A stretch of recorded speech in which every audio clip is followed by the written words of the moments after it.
একজন জাইমা রহমান আর একজন অন্য কোন রহমান বা অন্য কোন নারী এই সমাজে রাষ্ট্রের কাছে সমান অধিকার প্রাপ্য। আমি আবারও বলছি, মাননীয় প্রধানমন্ত্রীর কন্যা, তার স্ত্রী, অথবা একজন সাধারণ মানুষ আমরা যারা আছি, বা যে কেউ অত্যন্ত প্রান্তিক কোন নারী, কারো কন্যা, কারো স্ত্রী, রাষ্ট্রের কাছে ইকুয়াল অধিকার। কোন একটা ফ্যাক্ট চেকিং প্রতিষ্ঠান বলেছে তার মানে এটা সিদ্ধান্ত হয়ে গেছে তা না। আমাকে অন্যভাবে নেবেন না। ফ্যাক্ট চেকিং প্রতিষ্ঠানগুলোর গুরুত্ব আমাদের সমাজে এখন তৈরি হয়েছে, কিন্তু একটা রাষ্ট্র কাজ করবে তার মতো করে। আপনি যে কথাটা বললেন এটা যদি সত্য হয়, একটা রাষ্ট্র কারোর উপরে কোনো অন্যায় অবিচার করবে না, কোনোভাবেই করবে না।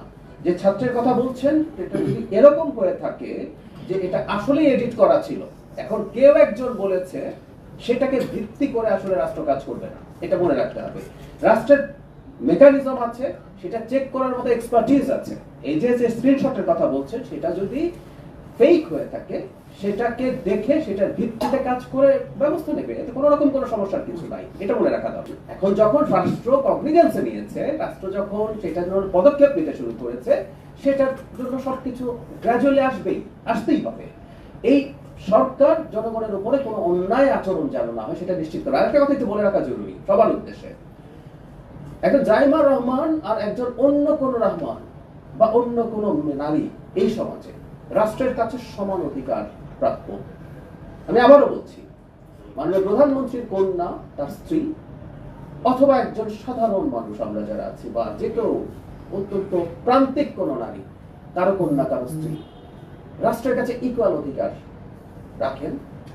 এই রাষ্ট্র, এই সরকার সেই ইকুয়াল অধিকার রক্ষা করার জন্য, আমি আগেও বলেছি, আমরা কিছু ব্যাকগ্রাউন্ড কাজ করছি।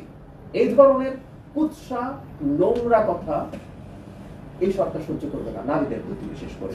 কারণ এক সেকেন্ড, কারণ নারী হলেই না কতগুলো এক্সট্রা নোংরা কথা এসে হাজির হয়, এটা পুরুষদের ফেস করতে হয় না। আমিও প্রচুর গালিগালাজ খেয়েছি, আমি অ্যাক্টিভিস্ট ছিলাম, এখন সরকারে আছে, সমালোচনা হতেই পারে, কিন্তু নারী হলে কতগুলো বিভৎস কথাবার্তা নিয়ে হাজির হওয়া হয়, এগুলো আমরা থামাবো, আমরা এগুলো কগনিজেন্সে নেব, এবং নিশ্চিত করবো আপনি যেটা বলছেন, কোন নিরপরাধ মানুষ যিনি জড়িত নন, অবশ্যই তিনি কোনো সমস্যায় পড়বেন না।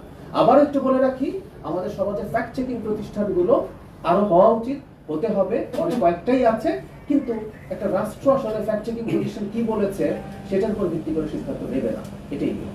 আপনার স্বপ্নগুলো আকাশ ছুবে প্রবাসীর হেলিকপ্টারের মাধ্যমে। বিয়ে, জন্মদিন অথবা যে কোনো বিশেষ প্রয়োজনে হেলিকপ্টার ভাড়া করতে যোগাযোগ করুন স্ক্রিনে দেয়া নাম্বারে। প্রবাসীর হেলিকপ্টার, নিরাপদ ও সাশ্রয়ী বাহনের বিশ্বস্ত নাম।